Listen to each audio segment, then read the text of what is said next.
Dober večer na današnjem predvečeru dneva žena oziroma žensk, za katerega smo si zamislili pogovor na temo Mesta bere, to je bralni projekt Mestne knjižnice Ljubljana, na katerega poznate, sem že slišala par besed na temo. Dobrodošli. In sicer s sinologinjo Saro Jakopič in japonologom Andrejem Savnikom se bomo danes pogovarjali o ženskah v kitajski in japonski literaturi. To sta letos na seznamu knjig najbolj zastopani literaturi za branja. Se pravi, imamo kar tretjino predstavnikov in predstavnic iz tega konca sveta.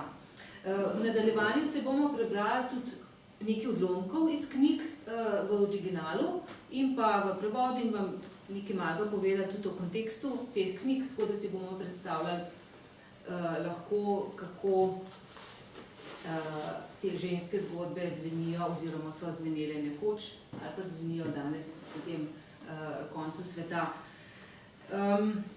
Mogoče bi sicer za začetek, za uvod, začela vsem z enim malo bolj splošnim vprašanjem, ker vemo, da se tudi v Aziji, se pravi na Kitajskem in na Japonskem, pojavljajo neki splošni globalizacijski trendi, kot je razkorak med življenjem v velemestih, v ruralnih okoljih, pa potem prenaseljenost, osamljenost, odtujenost, velika razlika med revnimi in bogatimi in tako naprej.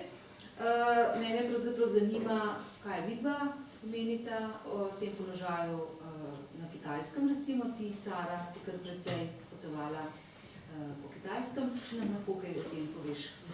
Pozdrav. Če sem bila zdaj ta zadnja na Kitajskem 2014, 4 leta nazaj, in je bila recimo razlika med, ko sem bila prvič 2003 in 2014 tako ogromna.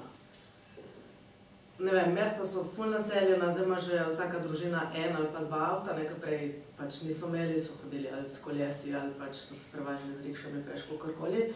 Zdaj je to trend, ne, in to imajo ne avte, ne vem, Renault in to, ampak BMW, Mercedes, Jaguar, tako, pač BDP se mi je ful dvignil in se pozna povsod, ne, in tudi recimo se tudi pozna, da so ženske zdaj bolj uspešne in so tudi neke vodilne na položajih, nekaj včasih pač to na Kitajskem ni, ne, so bili moški glavni, ne. Mesta so zelo naseljena, vsak dan zraste en blok, ampak tudi kakšen blok pač se sesuje, ne. Tako, ja, to je pa nek tako, ampak je že to iz zgodovine. Vsaka dinastija nova kitajska, ki prišla, je porušila vse prejšnje. In to je pač zdaj isto, kar ne se poruši, to je to. Mogoče ti, Andrej, ta splošen pogled na Japonsko. Jaz sem bil nazadnje na Japonskem lansko leto novembra za 2 tedna. Zdaj po eni strani pač, jaz bom rekel, ni bilo. Na Japonskem je vedno kaj novega, pa po drugi strani pa vse po starem. Tako bom rekel, zdaj Japonskem na takih drastičnih, skokovitih sprememb, kot je na Kitajskem, pač ni, ker Japonska je to svojo fazo že dala skozi, vse računamo še slabe stvari. Tudi Japonska je pač predvsem urbanizirano okolje, ne.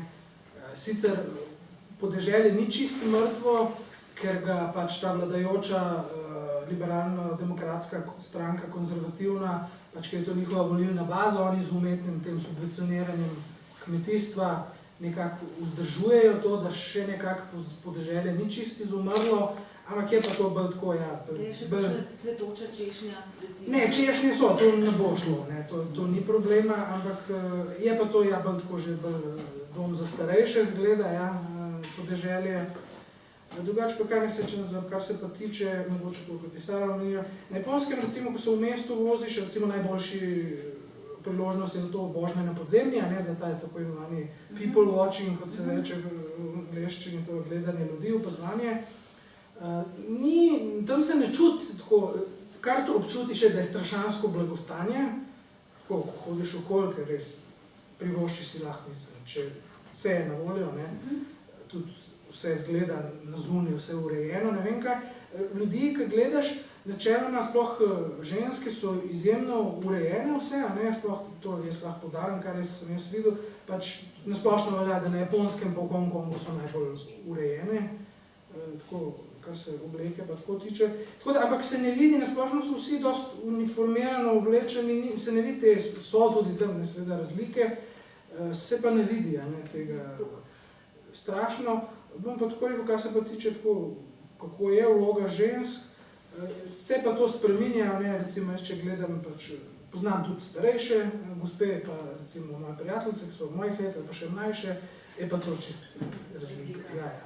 Sej, pravzaprav smo nekako spontano prišli do vloge žensk, ki tudi na tem delu sveta nekako se zlasti pri izobraženih ženskah seveda pozna enakopravnost, bom rekla, med spoloma. So pa feministke nekako tudi popularne, sem jaz prebrala. Seveda imajo pa tako kot v drugih okoljih kar precej sovražnikov. To so vendarle precej obe, Kitajska in Japonska, precej tradicionalni družbi. Zdaj recimo mene bi zanimalo, kako se v praksi kaže sodobna vloga ženske v družini, doma, kot mama, žena, partnerca in obratno, vloga očeta, moža, partnerja. Ja, na Kitajskem je zdaj tako ta problem, ker je zaradi politike enega otroka pač več moških kot žensk. Ne? In to je približno, ne vem, 1/3, 2/3, oziroma 30 milijonov moških je več kot je žensk. In zdaj ženske imajo pač možnost, da zbirajo oziroma zavračajo. Ne? In zdaj prav ta trend, recimo, da ko se od vas poznasta, ona najprej vpraša, če ima stanovanje, če ima avto in koliko ima pač plačo, oziroma, ker to pač na Kitajskem ni tabu, ne? Na Kitajskem vpraša vse, ne? Koliko imate številko noge, koliko ste stari, koliko dobiste plačo, to se vse sprašuje. Ne? In če pač ni lih zdaj najboljša partija, pač ona lahko komu reče ne, ker bo dobila nekoga, ker ima več, ne? Ker jih je toliko manj, da lahko zbirajo. Ampak se s tem pač tudi dogaja to, da pa zdaj moški pač plačujejo za spolne usluge. In to je, mislim, po eni anketi je bilo 15% Kitajcev, ki se poslužujejo pač prostitucije. In to pridejo pač ženske, jih ugrabijo v okoliških državah in jih pripeljejo. Pač trgovina z blagom, belim, še z drugim, oziroma z ženskami, no. Kaj pa mogoče ta aspekt na Japonskem, ker pravzaprav tudi za Japonsko vemo, da je vse več mladih ljudi samskih, da je nekako parov je vse manj, tudi ločitve so vse pogostejše in tako naprej. Zdaj tako, na Japonskem je pač zdaj obstaja neka ta predstava v Evropi, na Zahodu, neke te servilne, ponižne Azijke, ne, to ne drži, poleg tega je tak vloga res minimalna oziroma nizka, ženska je bila pač samo, ko je bil vodilna ideologija na Japonskem, pač sicer kitajska, tale konfucionizem, ki so ga prevzeli, to je bilo od 17. do 19. stoletja, takrat res. Potem se pa Japonska, za razliko od drugih azijskih držav, zelo hitro modernizira in so vsi ti koncepti prišli, enakopravnost, volilna pravica, feminizem, to vse.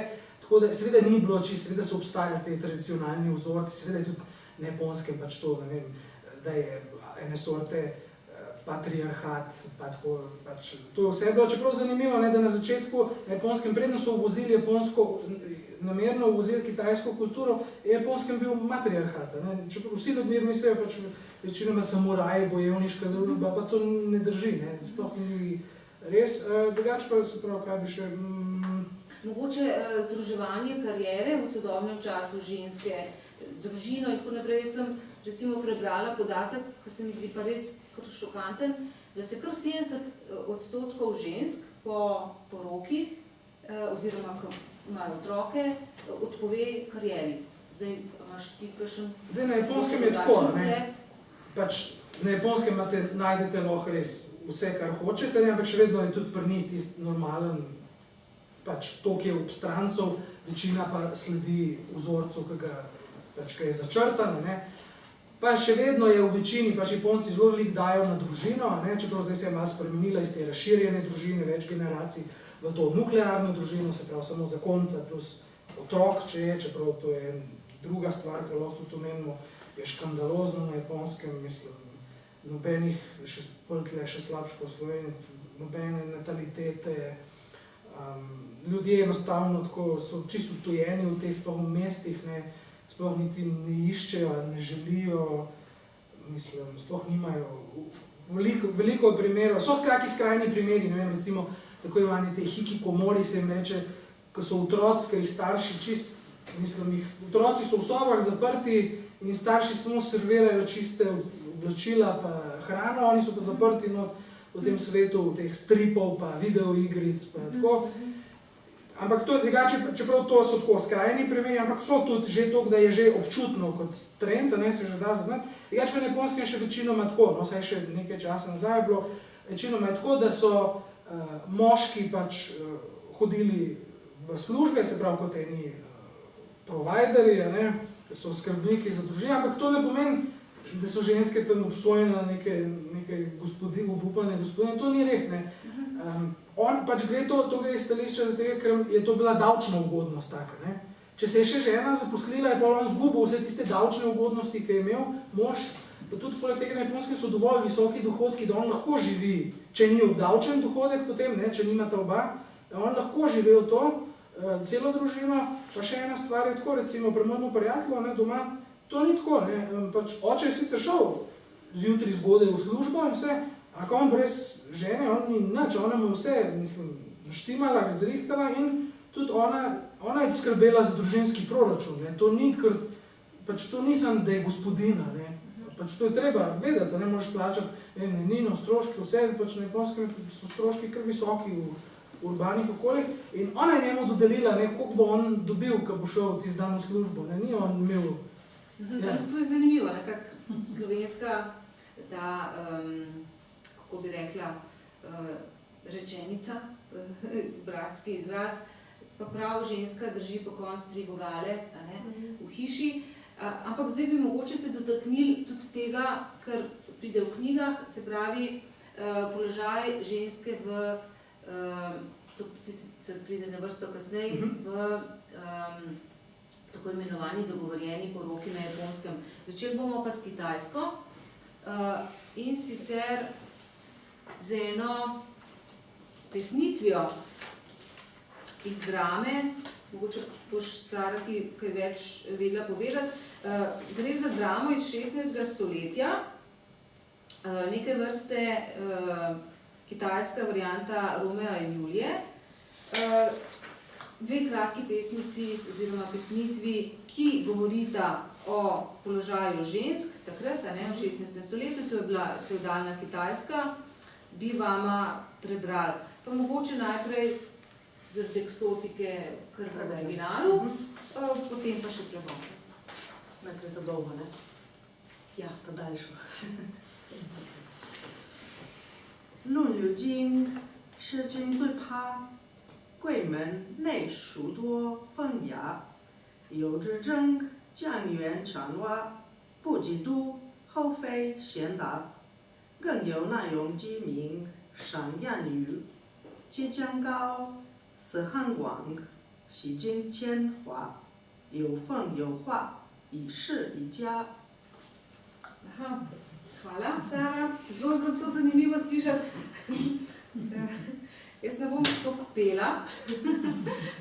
Se pravi, pesem govori o tem, kako naj ženske ravnajo, kot neke vrste poučna prilika. Med 6 klasikami je knjiga poezije prava. Pokaže, kako naj se obnaša plemenita dama. Zgodba o gospodu iz koruze ji pove, naj ne pozabi svojih korenin. Naj bo pobožna kot njena mati in ne ljubosumna na druge. Naj bo krepostna kot kraljica, kadarkoli jo vidijo. Ob jutranji zori naj raste, naj žaluje, ko odleti lastovka. Lahko toči solze, ko gleda sestro bresti čez široko reko. Izmije naj si puder z obraza in živi življenje milo. Naj bo zvesta žena krepostnega življenja. Mislim, da pove vse. Mislim, da ne rabo prav veliko komentirati.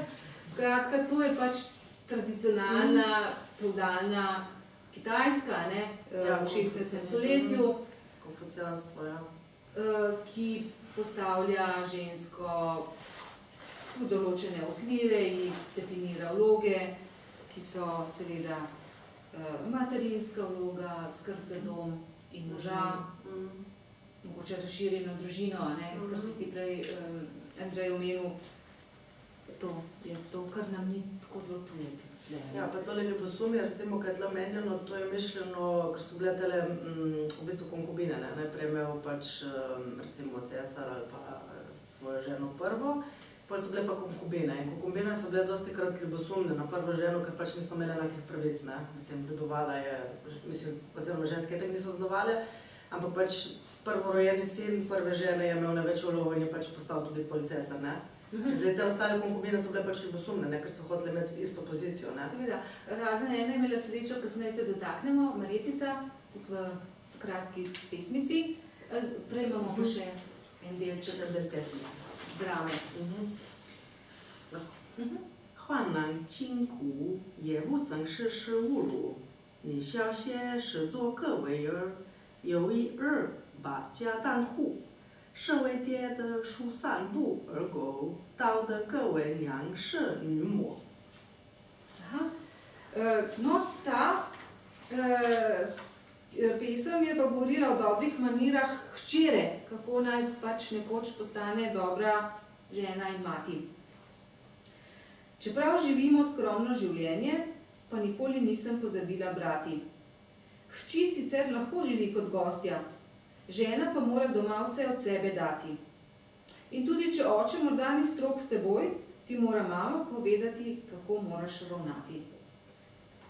Skratka, spet je neka podobna zgodba, gre iz roda v rod, hči naj postane taka kot mati.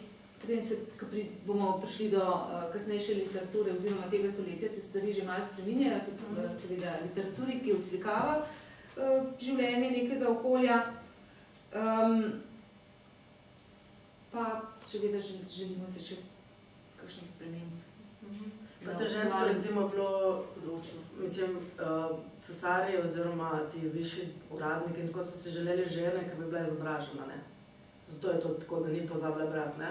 So jih izobrazili, zato da se bojo pač boljš poročili oziroma da bojo nekako na nekem nivoju enakopravni moškim oziroma da se bo lahko z njim pogovarjali, ne? Se to je, da je dobra žena, tudi pač da je izobražena, če on je izobražen, ne? Recimo, da je lahko. No, zdaj pa mogoče en odlomčič kratek iz knjige Sanje v rdeči sobi, to je pa 2 stoletji kasneje, tudi sicer fevdalna Kitajska, eno klasičnih del kitajske literature. Mislim, da so kar vse, iz katerih bomo danes brali, klasika japonska oziroma kitajska v tem primeru. Ta odlomek oziroma vers, pesmica, pa govori o tem, kakšna sreča je doletela srečno Marjetico, ker je postala prebivalka stranske spalnice nekega mandarina. S tem, da se začne to skozi nek pogled, ljubezen, to je ljubezenska zgodba, pa mogoče kar predam odlomčič. 欧因一回顾，变为人上人。 To bi v slovenščini tako. S pogledom enim in na slepo srečo, izsilila si je življenjsko srečo.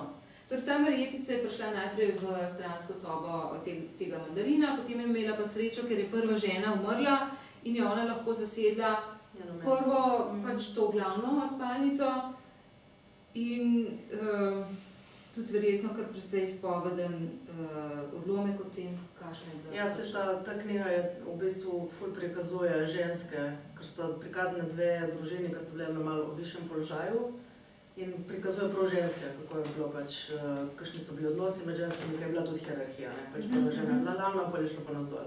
Prva konkubina, druga pa je zmeraj nižjih pač. Zdaj, če je žena prva umrla, se je to pač dvignilo, ne? Prva konkubina je postala žena, potem pa spet naprej, ne? So se pa tudi, ne vem, so probale potomce nekako zastrupiti ali pa kakorkoli, zato da pač ne bi zasedli. Ja, ker to se tudi vidi v tej knjigi, če ste moče brali Lepe gospe z bogatega dvora. Tle je to tako opisano, res se splača prebrati. Pravzaprav je zelo bogata knjiga, ker dejansko opisuje življenje na dvoru v času dinastije Qing, ki tista prejšnja iz časa dinastije Ming. Tako da res pač prikaz enega tazga eksotičnega, pa hkrati bogatega življenja na dvoru v tem obdobju na Kitajskem. Mogoče še malo japonščine, Andreja, ne? Oziroma, Da ne bo vse tam na isto. ja, no.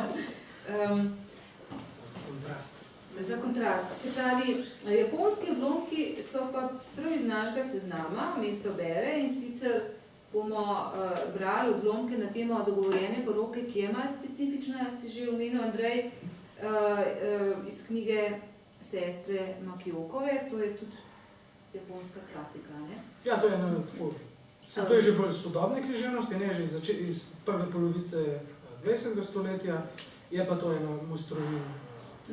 Je pa zanimiva pač ta knjiga, zato ker je prav tematika, prav so štiri sestre, ne, se pravi se na ženske osredotoča, je pa to šlo takrat zelo v nos, pač takrat je bila, opisuje to od leta 1936 do 1941 dogodke, in ko je ta roman izhajal v časopisu, je bilo to leta 1943, je bilo na vrhuncu vojne, ki je bil na Japonskem ta imperializem oziroma militarizem, in je šlo cenzorjem tako v nos, so rekli, da je to poženščena in taka mehkužna knjiga, in so prepovedali, so zagrozili iz temu literarni reviji, kjer je izhajalo to kot v podlistku, da jim bojo ukinili, pač ker je ta racionirana poraba med vojno, da jim bojo ukinili dobavo papirja, če ne nehajo, in je bila potem šele čez 3 leta je lahko to šele izšlo, do konca. Knjiga.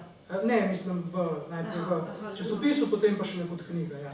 Mogoče dodava še to, da je ravno to obdobje, ko se Japonska približuje nekim zahodnim vrednotam, in tudi ta knjiga, pravzaprav te 4 sestre nekako kažejo, kako so nekatere bolj nagnjene še k tradiciji, a ne? Ene izmed njih pa pravzaprav to predstavlja zaplet, a ne, v knjigi, so pa že precej bolj svobodomiselne in individualistke, a ne. Pa mogoče zdaj obrnemo, da najprej preberemo japonski original, pa potem prevedemo. Se pravi, najprej bi prebrali del, ki govori o tem, kako angažirati posrednika, ne, ženitnega posrednika za to dogovorjeno poroko. Za to dogovorjeno poroko. Kaj pa tukaj snemo o poroki, povemo, ali najprej, da bo jasno to, o čem... Ja, mogoče bi res prej povedala, kakšna je ta specifika, kakšne so specifike. Ja, zdaj najprej treba to takoj na začetku poudariti, da to ime ni najbolj posrečeno poimenovanje, ne, ker ljudje takoj dobijo predstave, zmotne, oziroma jih to naveže, takoj pomisli, da to ni dogovorjena poroka v stilu, kot so to v muslimanskih državah, še sploh pa ne v kakšnem Pakistanu ali Afganistanu. Se pravi, dogovorijo se res, partnerja se res dogovorita, ampak se ona dva, ne nihče drug namesto njiju, da pač bosta stopila v zakon. Zdaj pa je pa treba to poudariti. Tukaj starši ne odločajo o pač partnerjih, o otrocih, a se ona dva bota vzela, ne določijo tega že v otroštvu, ona dva to sama, ženska je v tem procesu popolnoma enakopravna moškemu, se pravi drugemu potencialnemu partnerju, in ona tukaj ni noben predmet, ne barantanja, ne blagovne menjave, se pravi ni za njo 10 kos, pa nobene take stvari. Ja, kamere so me slišala. Okay. Pravzaprav tudi skozi te odlomke bomo videli, da je temu res tako, ne? Pa mogoče začneva res kar s prvim. Pa najprej ta odlomek bo o tem, kako angažirati posrednika, sem to povedal, pač ta dogovorjena poroka se ponovadi se naredi, pač ime, ne, poroke je omijaj kekkom. Kekkom pomeni poroka ali zakon, omijaj pa pomeni formalno prvo srečanje, na katerega prideta potencialna partnerja starši, organizira ga pa tako imenovani posrednik, se mu reče na kodo, lahko je to ali znanec, ali nekdo, ki ima širok krog poznanstev, so pa lahko, in načeloma oni zato niso nič plačani, so pa tudi, obstajajo profesionalni te posredniki, kot ene sorte te agencije za zmenkarije, ne, to pa je treba plačati, ne. No, v glavnem, pač naloga tega posrednika je, da organizira prvo srečanje, tam se potem vsi prvič srečajo, potem starša s časoma odideta, ostaneta tega potencialna partnerja sama, potem si ona dva ugotovita, sta si vsaj približno kompatibilna ali vsaj približno všeč in če to se strinjata, ona dva potem, tako kot pri nas, se pravi, nadaljujeta kot eno serijo zmenkov, ponavadi tako še 3-4 in potem se to zaključi formalno zaročno ceremonijo. A mogoče zdaj tu lahko, kar si zdaj povedal, umestiva v nek čas? Ja. Se pravi, knjiga že govori o tem, nekem, ta knjiga. Ja, ena glavnih... Sodobnost, recimo, ko je pravzaprav porok še teh dogovorjenih razmeroma malo še, a ne? Se res sem zasledila podatek, da jih je bilo v 70-ih letih še vedno kakšna tretjina teh dogovorjenih porok. Skratka, to je že čas od nastanka te knjige in do danes. Ja, to je že po zaključenem postopku modernizacije, Japonska že bila moderna, se pravi, to je konc 30-ih, začetek 40-ih. Ni to nobena velika sprememba proti zdaj, seveda zdaj na Japonskem prevladuje tako imena poroka iz ljubezni, Rena Aikekon, je pa ta oblika poroke prvič prevladala konec 60-ih. Šele od takrat, do takrat je pa prevladoval tale sistem dogovorjenih poroka. Lahko sem še nekaj. Ful je zanimivo, ker recimo tle si rekel, da na prvi zmene grejo pač starši, pa pač partnerja dogovorjena, ker zdaj na Kitajskem je tudi nekaj vrste dogovorjena poroka, pač dva se spoznasta kao iz ljubezni, se bosta poročila, se ona dva dobivasta, pa kadar se ona dva že zmenista, da bi se poročila, se dobijo starši od obeh. In potem, če se starši se pozanimajo, kakšen je status, koliko imajo denarja in tako, in če starši niso zadovoljni, potem poroke ni. Aha, no. Pač ni dogovorjena, ampak je neke vrste...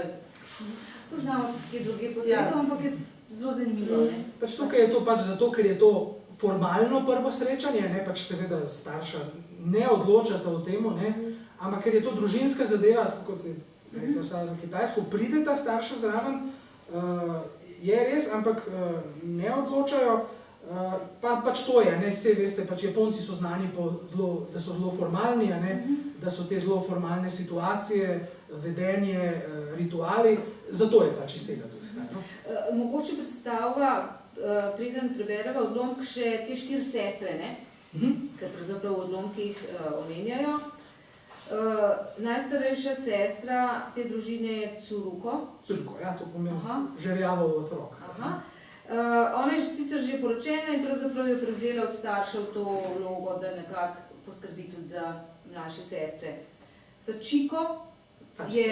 Sachiko je druga najstarejša sestra, potem sta pa dve glavni junakinji, oziroma, pravzaprav te zgodbe, to sta Yukiko in pa Taeko. Se pravi, tukaj govorimo o nekem pravilu, da se starejša sestra mora poročiti pred mlajšo in to je glavni zaplet. To, ja, tukaj je noter to v romanu izrecno omenjeno, da je problem, da pač Taeko je imela že možnost se poročiti, pa so to nasilno, mislim, se prekinili, ker pač red mora biti in se mora najprej Yukiko poročiti. Tukaj govorimo o tem, da so recimo najmlajša sestra že toliko svobodomiselna, da se zaljubi in si poišče partnerja in noče čakati in potem celo odide iz družine, če sem si prav zapomnila. Ampak kar mogoče preberem ta prvi dom, kjer smo rekli, da govorimo o angažiranju ženitnega posrednika. Tako gre. Gospa Etani je bila lastnica frizerskega in lepotnega salona v bližini hotela Oriental v Kobeju. Sachiko in njeni sestri so ga redno obiskovale. Ker je bilo povsod znano, da je ženska rada posredovala poroke, je Sachiko nekega dne prinesla Yukikino fotografijo in jo prosila, naj poizve za kakšnega primernega ženina. Itani toいうのは神戸のオリエンタルホテルの近くの幸子たちが行きつけの美容院の女の主人なのであるが、縁談の世話をするのが好きと聞いていたので、幸子はかねてからユキコのことを頼み込んで写真を渡した。Super. Pa potem odlomek, ki govori o tem, kako je starost zelo pomembna za to, da se poročiš, oziroma je bila, je, kakorkoli. O tem boš mogoče kasneje tudi malo več povedala, ne? Ampak odlomek gre pa tako. Visoka starost, se pravi, govorimo o 30 letih za žensko. Je pa v bistvu to dialog. Kaj meniš o tem? Bi bil primeren za Yukiko ali ne? Zdaj mu je 41 let, a ni bil še nikoli poročen. 41 in še nikoli poročen. Zakaj pa je čakal tako dolgo? Verjetno je bil preveč izbirčen. Nekam sumljivo se sliši, zelo natančno se moramo pozanimati. Mogoče zdaj sam preberem to upozoril, ne? Posebnost tega romana je, da je napisan v to, kar so dialogi sester, je v tem zelo sočnem dialektu zahodne Japonske, se pravi mesta Osaka. Recimo prejšnji dialog je čista tokijska japonščina, tako kot je pri nas pač ta gorenjska, ljubljanska slovenščina, knjižni jezik, ne? Tole je pa, je pa zelo sočno dialekt, ne? Tako da, če boste opazili, zelo velika razlika. No, kar prosim, lahko. Tōnin wa 41歳で初婚が嫌やはるし、なんで41歳まで結婚しはれなんだやろう。器量の好みで遅れた言ってはるね。それ怪しいな。よう調べてみんことには。Ja, malenko smo pa opazili razlike, ne? Mene ful spominja na korejščino. Ja, se je pač korejščina, japonščina prav. sta najbolj sorodne jezike. No, ta odlomek se konča tako, da pravzaprav zaradi vsega tega je bilo nekaj ljudi, ki so nezaupljivo brskali za globljimi vzroki, zakaj se tretja od sestra Makiokovih ni poročila v letih, ko je dekle godno za možitev in je bila s 30 še vedno samska. V resnici za to ni nobenih vzrokov.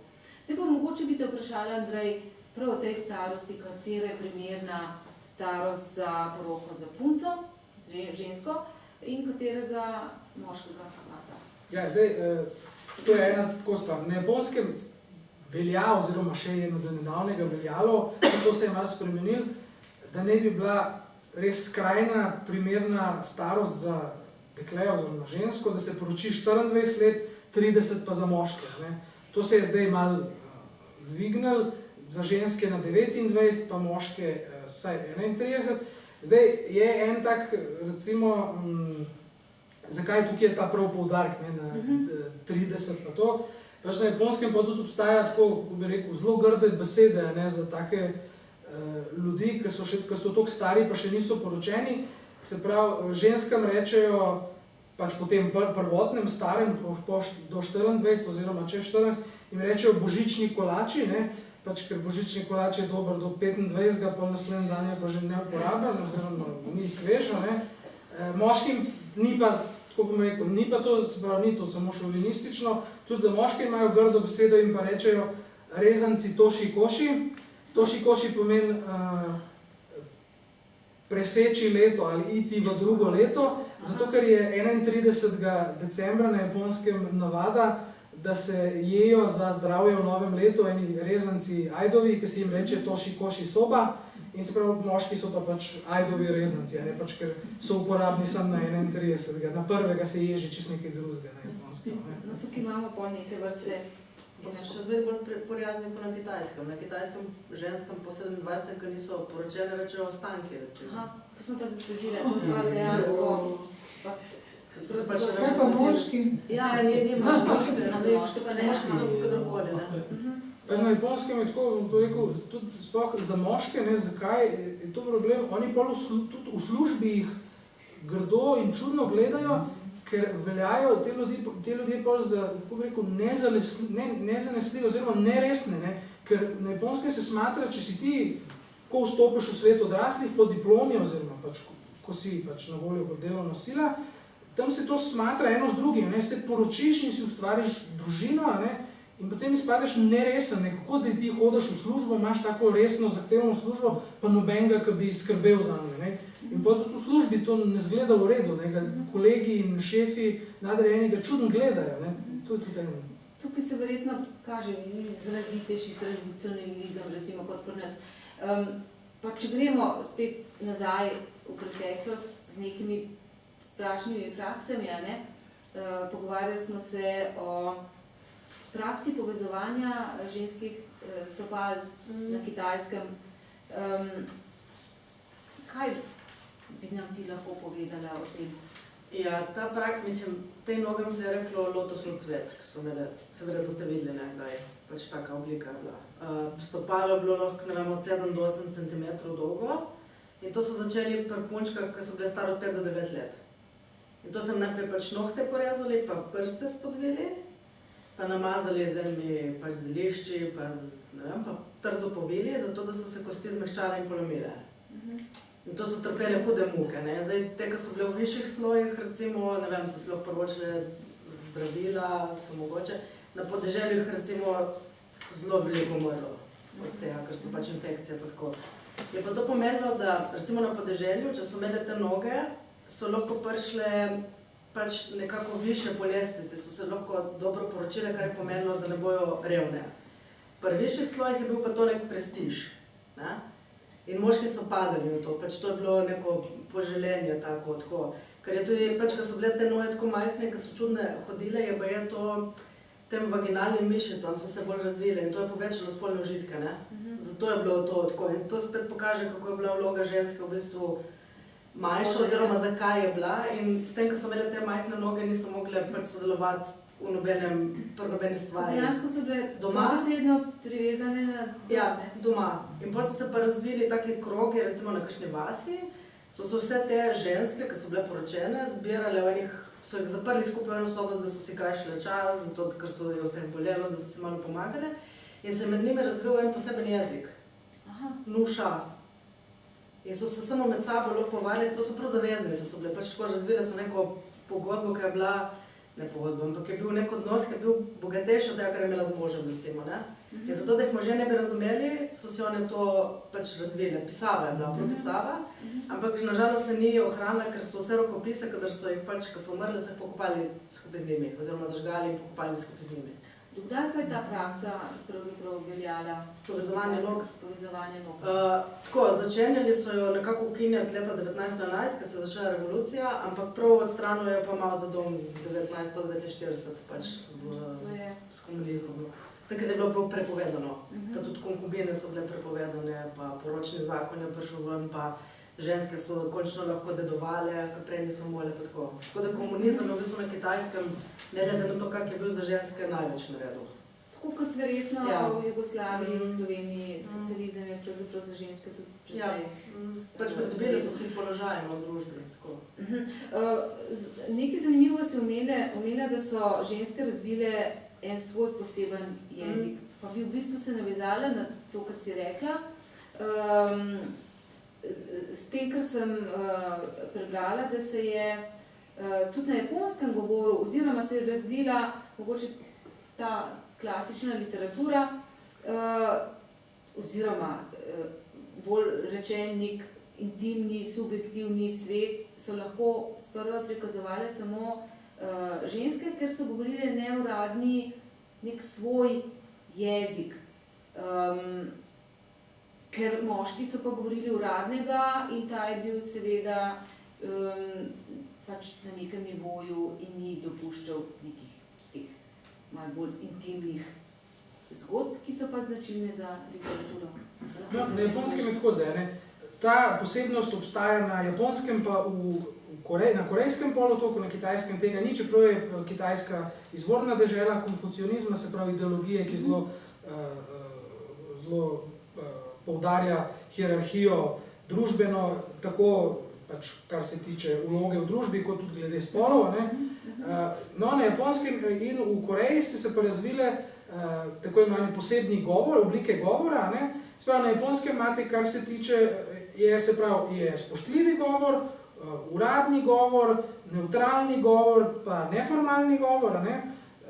Potem so pa še posebne oblike, kako govorijo moški, pa kako govorijo ženske. Ne? Zdaj, najbolj mogoče čisto zraven za hec. Velikrat, sploh to se Američanom dogaja, jih potem Japonci dražijo, ker se pač, če najdejo kakšne pač punce na Japonskem in se učijo japonščino od njih, te Američani, pa pač kdorkoli, tujci, ne, pa tisti, ki tega ne poznajo dobro, pa uporabljajo to japonščino v pogovoru z moškim in to po ful trapasto izpade, ne, in pa rečejo japonščina za punce, ja. Je pa tako še to glede tega, prvi res tak velik razcvet japonske književnosti ni bilo v domeni moških, ampak so naredile ženske, se pravi, na Japonskem je tako veljalo takrat še v 9. in 10. stoletju. Moški so pisali v klasični kitajščini, sprav sploh ne v japonščini, pač češ ženske to niso sposobne, ker je treba to se naučiti pismenke, pa nek literarni, abstraktni jezik.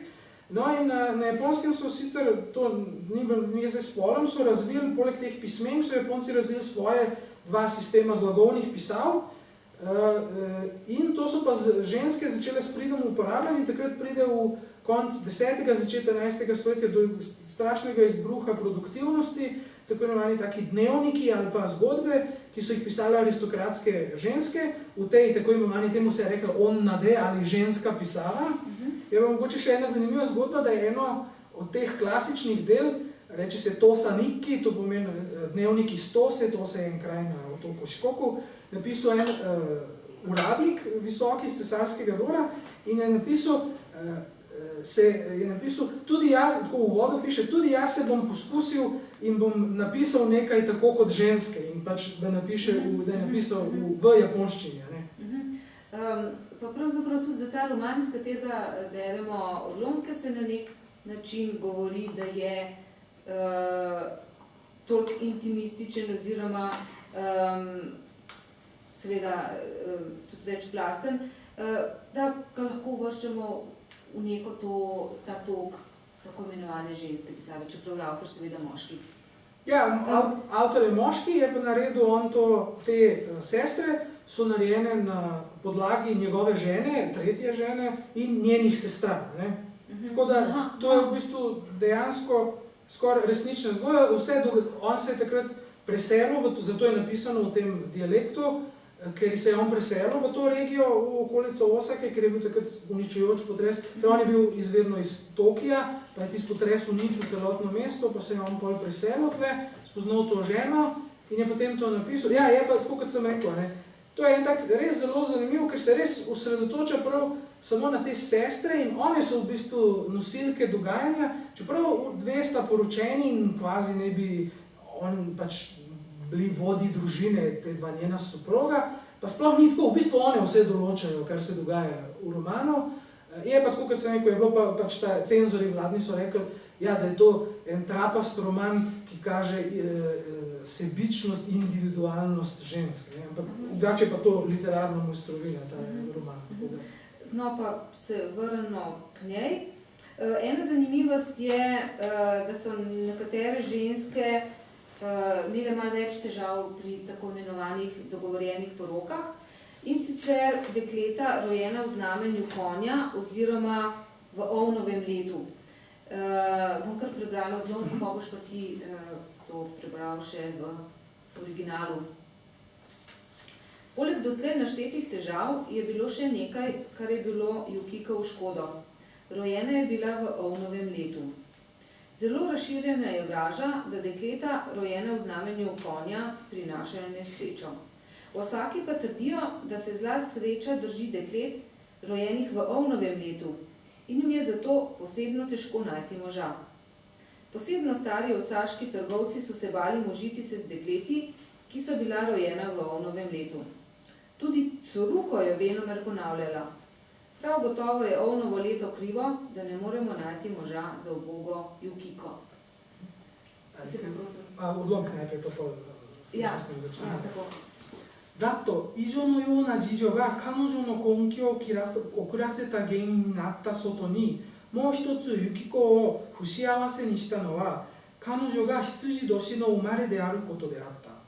一般に日の絵馬をこそ嫌うけれども、羊年の生まれを嫌う迷信は関東あたりにはないことなので、東京の人たちは気に感じるであろうが、関西では羊年の女は運が悪い、縁遠いなどといいことに、町人の女房には産んだ方が良いとされているらしい。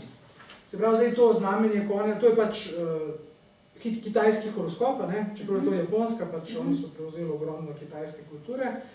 Zdaj pa tako je s tem, pač nasplošno po celotni japonski pač velja to, kar so določili v Tokiu, oziroma kot se je prej imenoval prestolnica Edo. Pa zdaj pa treba nekaj poudariti. Ta regija, kjer je to mesto Osaka, pa Kobe, pa to se pravi zahodna regija, se reče se je regija Kansai, to je nekaj tako podobnega, kot pri nas Ljubljana in Maribor.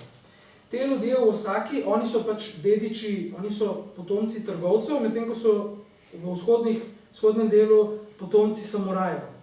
In te ljudje so strašno ponosni na svoj dialekt, na svojo kulturo, ki je popolnoma drugačna od tiste v Tokiju. Oni v bistvu sebe imajo za bolj rafinirane, tele v vzhodnih provincah oziroma potomci se imajo pač to so bili včasih grobi ljudje, nerafinirani in oni tako malo zviška gledajo. Recimo še en tak, še danes tako, taka, ki je še vedno prisotna, taka drastična stvar je, ko režejo ribe, pač vsi poznamo suši in japonske ribe in to. V Tokiju režejo ribe na hrbtu, ker če bi jih rezali pri trebuhu, preveč spominja na tisti ritualni samomor samurajev seppuku, oziroma harakiri, Medtem zato v Osaki pa za nalašč režejo ribe, odpirajo na trebuhu, ker oni niso dediči samurajev in to njih nič ne zanima. In to je recimo ena taka stvar, ki še vedno obstaja. Kuharji drugače režejo. No, pa mogoče nazaj k ženskam. Se pravi, ti si že omenil, da ima ženska v tej japonski različici dogovorjene poroke enako vlogo oziroma enako moč in besedo kot moški in ta odlomek pravzaprav to ponazarja. Pa bom spet najprej mogoče predvsem v slovenščini ga prebrala, pa potem ga še ti poveš v japonščini. Se pravi, pravzaprav gre za zavrnitev oziroma soodločanje ženske pri ženitnem tem procesu. Vsekakor bi bilo bolje, če bi Jukiko že spočetka jasno povedala svoje mnenje. Tako pa ni rekla ne da, ne, marveč je samo neodločno odgovarjala. In ko z odločitvijo ni bilo moč več odlašati, se je zaupala Sachiko. Namesto, da bi se pogovorila s svakom in najstarejšo sestro Tsuruko. Prosilec je bil ves v ognju, potem ko je videl Jukiko in je nestrpno prosil za odgovor. Dogovori so bili že tako daleč, da pravzaprav ni bilo moč več nazaj. Toda Jukiko, ki se je slednjič le opogumila in odločno odklonila snubca, je bila trdovratna in ni popustila, pa čeprav sta Tatsuo in najstarejša sestra izmenoma ohripela, ko sta jo poskušala prepričati, naj se umoži. Jukikoにしても、お腹の内ではっきり嫌に決まっていることなら、早くそう言えば良いものをどうとも取れるような生返事ばかりしていて、いいよいいよとなってから、それも義兄や上の姉には言わないで、幸子に打ち明けたのは、一つにはあまりにも熱心な義兄の手前、言い出しにくかったせいかもしれないけど、先方も見合いをしてからは急に乗り気になってぜひにとこんぼしてくるというわけで話はのっぴきならないところまで進んだのであったが一旦嫌の意思表示をしてからのユキコはそうなると義兄や上の姉が代わる代わる口をすくして頼むようにして進めても最後までということは言わないでしまった。Super, hvala. Mogoče sem to povedal, spet da tukaj pojasnimo, so pritiski, seveda tudi strani staršev, ampak to spet ljudje velikokrat zmotno mislijo, to ne pomeni avtomatsko, da je na žensko. Krasen primer za to je film Dorzu oziroma Lutke od tega zelo znanega japonskega režiserja Takeshija Kitana.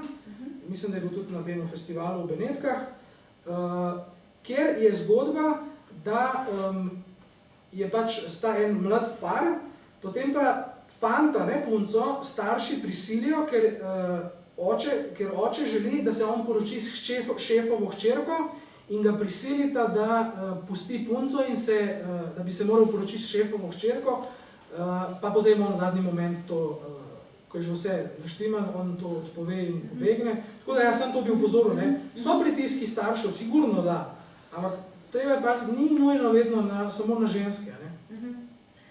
Spravi, vračamo se k tistemu, kar sva rekla, da to niso klasične dogovorjene poroke, bolj povezano s tem hierarhičnim ustrojem Japonske. Mogoče bi vaju vprašala za intermeco, kako to, da ste se odločila, sicer prihajamo iz področja literature, za študij japonščine oziroma kitajščine, Sara? Jaz sem vedela, da bom študirala jezik in pač to je bilo zanimivo. Ne vem, italijanščino sem že znala, francoščino sem že znala, pač kaj pa bi, in je bilo to. Ampak pač mi sploh niti najmanj ni žal, to je bila najboljša odločitev do zdaj. Super. Take so najboljše. Ja, nekaj je res zanimiv jezik, no, tako, ko začneš malo dojemati logiko, je ful zanimiv jezik, pa ful stvari je za temi pismenkami. Ja, jaz sem pa čisto drugače, ne, sem pa to že od otroštva, mene to blazno fascinira, ker sem kot otrok hodil v našo šolsko knjižnico na osnovni šoli in so bile tam lepo pod pravljicami, ne pač takrat sem to bral, ne, tam v enem drugem razredu, čeprav tudi treba je to povedati, to, kar piše, te knjige, ki jih dobite v knjižnici, pa so tudi na otroškem modelku v naših knjižnicah, pa piše japonske prav, pa to niso vedno pravljice, ne, so tudi neke fantastične zgodbe, pa pravljične, ampak to sploh japonske, jaz mislim, če pogledate tisto izdajo, ki je Pošasti z Rašomona, tudi za kakšne odrasle že včasih ni čist. Tega se mogoče bo to spomni iz občinstva, jaz se spomnim te zbirke pravljic. Ja, ta je bila prva, ki je bila prevedena, potem je pa še v konec 90-ih je bila pa še ena druga, tista neka pahlača, ne vem kako že. No, in glavno, jaz sem to gledal, ne, in to so bile japonske, kitajske, korejske, vietnamske. Jaz sem to vzel domov, meni je to čisto čaralo, ne, sploh ne vem, ko sem videl pismenke, pa noter so bili tudi, je bil slikovni material, ne, so bile slike, pač ta tradicionalno slikarstvo. No in meni to, jaz sem vedel, da je to vse nekaj podoben, ampak vedel sem pa, da ni isto, ne, in me je zanimalo, čem je to razlika. Potem pa še ena taka nadaljna stvar, da me je to še bolj zanimalo, takrat so prišli, takrat je bila eksplozija tega uvoza teh azijatskih avtomobilov, in mi smo tudi doma takrat imeli korejski avto in mene je takrat blazno nekaj časa fascinirala Južna Koreja, ne. Potem sem pa na koncu nekako na japonsko prešahtal in jaz se še vedno, mene zanimajo še vedno vse ostale te, pač tako imenovana, pač ker je ta kultura, kitajska kultura se reče tako imenovana sinosfera, ne. To spadajo Kitajska, Tajvan, Singapur, Mongolija, Koreja, Malezija. Mene je to še vse vedno zanimivo, ampak ja, nekako primarno sem pa se osredotočil, pa tudi tako kot Sara, pa jaz tudi ne bi tega nikoli ne obžalujem, ker mi je neizmerno razširilo obzorja, mislim, tudi glede, tako kot je rekla, ker to so čisto drugačne strukture, vzorci razmišljanja, a ne, v teh jezikih, pa tudi, potem se zaveš, a ne, da recimo, če greš sam, ne vem, na izlet, ne vem, iz tukaj nekam v Evropo, pač si to vse približen, ni isto, ne. Ampak če pa, mislim, med Slovenijo pa Japonsko je pa tukaj en ogromen prostor in meni je recimo to še vmes zanimalo, kaj je vse vmes in sem se še zato začel zanimati, se mi zdi, da sem si zelo razširil obzorje s tem. Zdaj, pravzaprav pismenk smo rekli, da se ne bomo pretirano dotikali, ker gre za nek kompleksen sistem. Si pa lahko kasneje pogledate, tukaj sta Sara in Andrej prinesla nekaj knjig, tako za vtis. Tista knjiga, ki je razprta, si je rekel, da je učbenik. Ti si za učbenik materinščine na japonskem, ne? Je pač učbenik, se pravi oboje je noter. Predvsem je tukaj tale del predvsem za književnost, ne? potem ta srednja knjiga je broširana izdaja tega romana, pa še angleškega. Kaj pa tiste slikice? To je pač to sem hotel povedati oziroma poudariti, sploh v Sloveniji je mogoče kakšna zmotna predstava, ker skoraj večina prevedenih literarnih del iz japonske književnosti so primarno moški avtorji. Sem pa pač prinesel, tole je pa slika recimo ene generacije povojnih književnikov, da se pa tukaj tudi vidi so slike, da so tudi avtorice, da ne pomeni, da one niso, ker recimo, ne vem, v Sloveniji mogoče je samo Yoshimoto Banana, prevedena. Ne, pravzaprav imamo 3 avtorice na letošnjem seznamu, to je nekaj zbora, ne? No, ja, ampak tako, da je res tudi neka, da je vsaj tako kakovostna pa priznana, oziroma znana avtorica je pa samo Yoshimoto Banana. Mogoče preden predamo besedo vprašanjem iz publike, bi prebrali še zadnji odlomek, ki ga imamo, ne, Sara? A boš najprej ti v slovenščini? Pa mogoče res lahko obrnemo. To je tudi sicer tvoja diplomska tema, ne? Gre pa za knjigo Vrt počitka, tudi eno klasično kitajsko delo iz 20. stoletja. Bajin je avtor, v bistvu znam tako. Kaj sem pa jaz rekla? Nič ni. Ja, Bajin, sorry. To je psevdonim, ne? Ja. Nek kratek odlomek je to. In sicer na nek način lahko pokomentira, da govori avtor skozi usta te gospe Jao. Komaj 20 let sem imela, ko sem prišla sem. Doma so me vzgajali brez kakih velikih načel. Moja mati se je bala, da ne bom znala niti skrbeti za hišo, niti vzgajati otroka. Tudi mene je bilo zelo strah. Cele dneve sem trepetala, ko sem se učila vloge hišne gospodinje, soproge in matere v tem tako velikem domu. Nič nisem vedela o vsem tem in nikogar ni bilo, ki bi mi svetoval. Želela sem si, da bi mati njegove prejšnje žene postala moja mati, da bi njen sin postal moj sin, pa sem slabo opravila. Ne vem, kaj bi morala storiti. 我到丫家来也不过20岁，我在娘家是随便惯了的。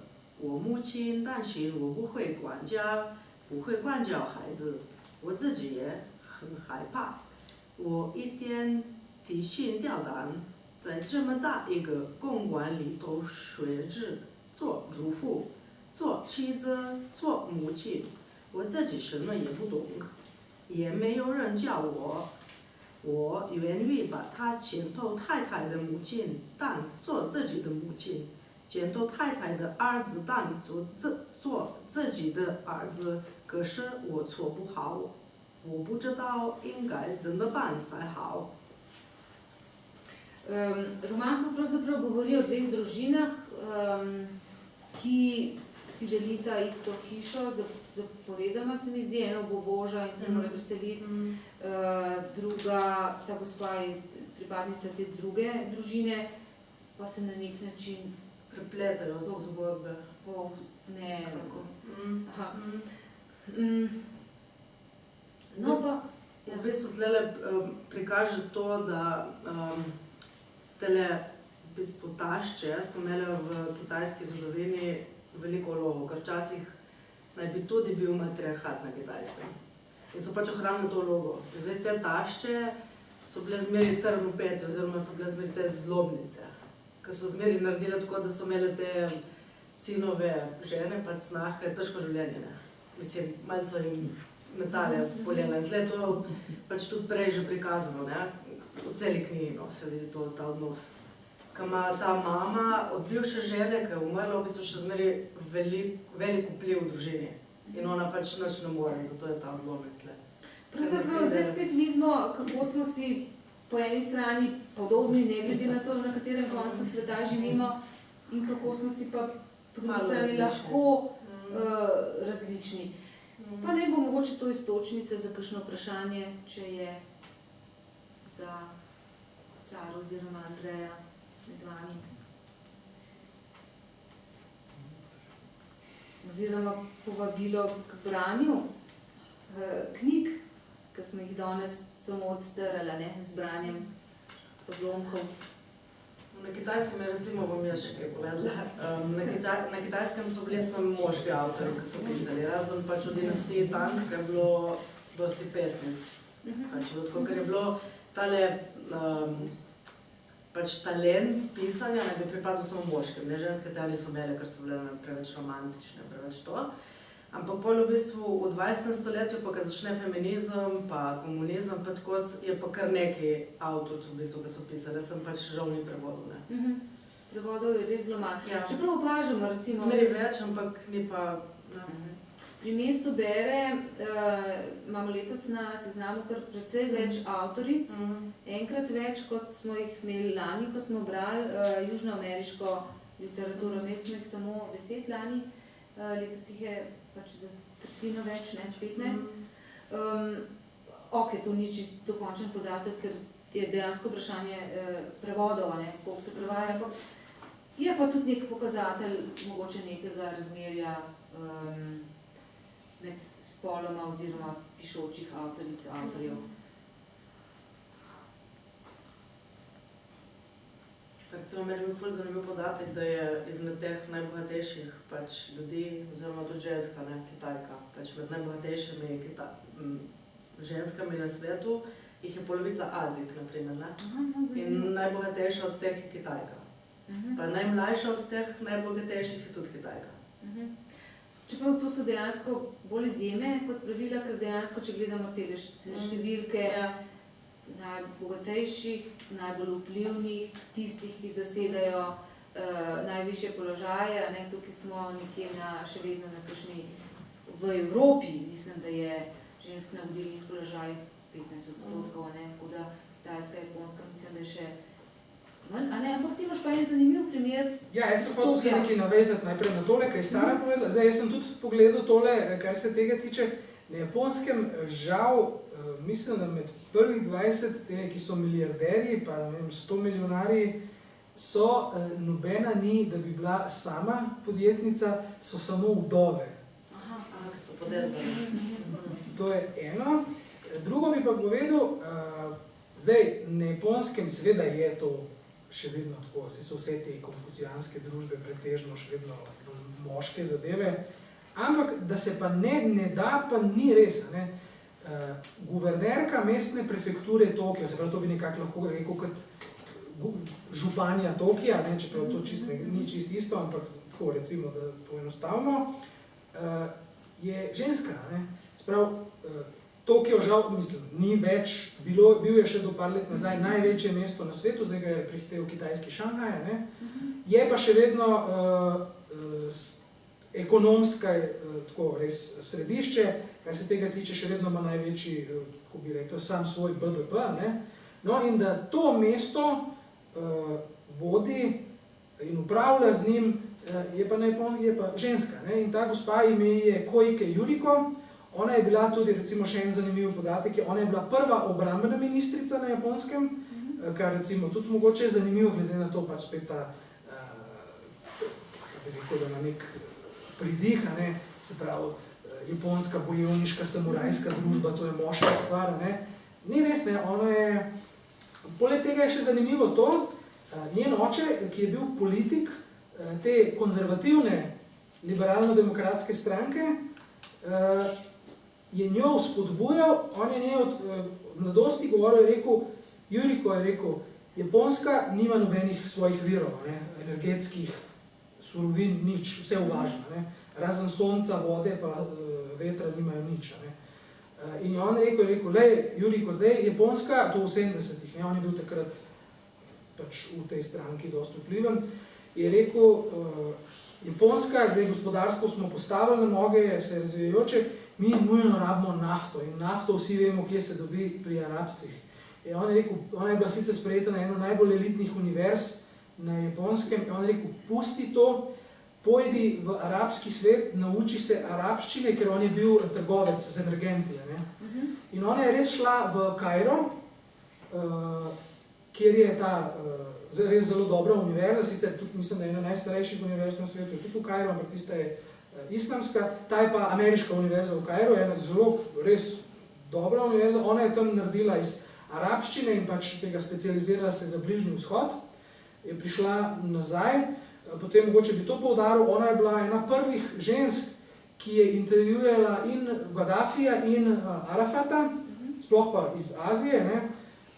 Potem, ko je prišel na oblast zdaj ta znani japonski politik Koizumi, ne, on je tudi strašen konzervativc, ne. Ona je bila ena od njegovih glavnih zaveznic. Ne. Je pa zanimivo, mogoče pa to poudariti, glede na to, kako je bil oče od te, se pravi, te Juriko Koike, napreden, glede na to, kako je on za njo mislil, pa jo spodbujal, je pa on bil pa velik prijatelj z enim, ne vem, nažalost, bom se raje izognil kakšnim poimenovanjem, njenemu predhodniku, ne, na mestu guvernerja Tokija. To je pa en gospod, ki je bil tudi velik prijatelj avtorja Yukija Mishime, ki je bil drugače velik nacionalist pa konzervativc. No in ta gospod je pa res zdaj že malo starejši, pa ne vem, najbrž malo tole senilnost nagaja, ampak ene njegove izjave glede žensk so take, da, no ne vem, mogoče tole najbolj drastično, če povem. On je rekel, da ko ženske nimajo več funkcije reproduktivnosti, da so odslužile svoje in da jih ne potrebujemo več. No. Tako da to je mogoče res, oče njen je bil prijatelj s tem, njo je pa pač tako vzgajal napredno in liberalno. V bistvu si se še dosti prijazno izrazil, si rekel, da si gospod senilen. Mislim, okay. Kaj pa ne vam mislim? Ne moramo nivo debate spustiti na nekaj drugega. Pravzaprav vidimo, da se marsikje nekako sprehajamo nekje med preteklostjo in nekje med prihodnostjo, nekatere spremembe grejo na boljše, ne? So neki svetli primeri, nekatere seveda tudi ne? Ker smo že tudi uvodoma omenili. Mogoče, če zdaj ni kakšnega vprašanja. Jaz bi malo navezala na to, kar ste glih rekli. No? Zanima me pa področje književnosti, recimo zadnjih 10 let, recimo, kako moški avtorji, književniki sprejemajo ženske na obeh državah, a ne? Mislim, to se mi zdi, da je problem celo v naši državi, no? Kako je pa tam? Dobro vprašanje. Hvala. Ja. Tudi jaz sem nekaj časa razmišljala. Ja. Vem, da je bilo tako, recimo doma nekih 70-ih, 80-ih so ženske sicer bile svobodne, pa so lok pisale, ampak so še zmeraj sledile neki... Bom pa rekla, mislim, k temu me je nagovorila čisto situacija v Sloveniji. Tukaj imamo zelo veliko avtoric, ampak moški jih zelo s pridržkom ogledujejo. Še vedno je tako, a ne? Zelo težko, same ženske vedno trdijo, da so deležne bolj posmeha od moških kolegov kot ne. In mislim, a se da zdaj povedati, da mogoče poznate sodobno sceno, ali je to malo preveč težko zdaj opredeliti na Tako zdaj sodobno ne, težko, ampak predvidevam, da je verjetno kakšna podobna situacija, glede na to, zdaj je nekaj prevodov, ampak v resnici še zmeraj več, dosti več moških avtorjev, pač ženskih avtoric, ne. Vem pa recimo, da, ne vem, v dinastiji Tang, ki so bile te pesnice, ki sicer kao ne bila moška domena, jih je zelo dosti sodelovalo z pač ostalimi avtorji, recimo moškimi, ne, so sodelovali, ni bilo tako, pač s pesniki, so si delili mnenja, pač so jih moški tudi cenili, pač tudi njihovo poezijo so cenili. Ni bilo tako, da je bila recimo zdaj to, kaj je ženska poezija, ne vem, manj vredna, na primer, ne. So bili nekako v tem enakopravni, ne. Ampak jaz mislim, da je tudi tlele, po mojem, podobna situacija, da imajo moški še zmeri pač nekako več kot ženske, no. Tako se mi zdi. Ja, jaz sem tudi tako rekel, jaz nisem specialist za, sploh ne za sodobno, starejšo literaturo poznam, ker mi je bolj blizu, no sodobna mi niti ni toliko tematika všeč. Tako bom rekel, zdaj na Japonskem je tako, a ne, res je, še vedno večino domen obvladujejo moški, a ne. Ni pa to, recimo, če požgete televizijo, ni to, da bi, tam ni takih drastičnih razlik. Vi imate, ne vem, vse od do, ne vem, teh kirurgov so tudi povsem ženske, čisto normalno, ali pa lih nazadnje sem gledal, enkrat, ko sem, zdaj nazadnje sem bil na Japonskem, bil dokumentarc o pač eni vodi urgence, pa neurokirurgi, in so obe bili ženski, a ne. Tako da, zdaj jaz ne vem, mislim, na Japonskem je itak tako, jaz bi rekel, sploh tudi literatura in vse te stvari, pri njih je to tako, razen tistih enih par res uveljavljenih, na Japonskem je tudi taka moda, tako vse hitro pride, ponorijo popolnoma, pol je pa ne vem, čez 3 mesece pa sploh noben ne ve več, da je obstajala, ne. Tako da jaz ne bi rekel, da nimajo, pa da so v posmeh. Tako posmeh ne, ampak mogoče še zmeri pač večina, vsaj na Kitajskem, no, dobro, se jih je tudi več, ne, v resnici. Pač ne več, ne. Glede na to, da jih je 30 milijonov več kot žensk, pač. Ampak ni, po mojem pa, da bi bil prav posmeh, po mojem ne.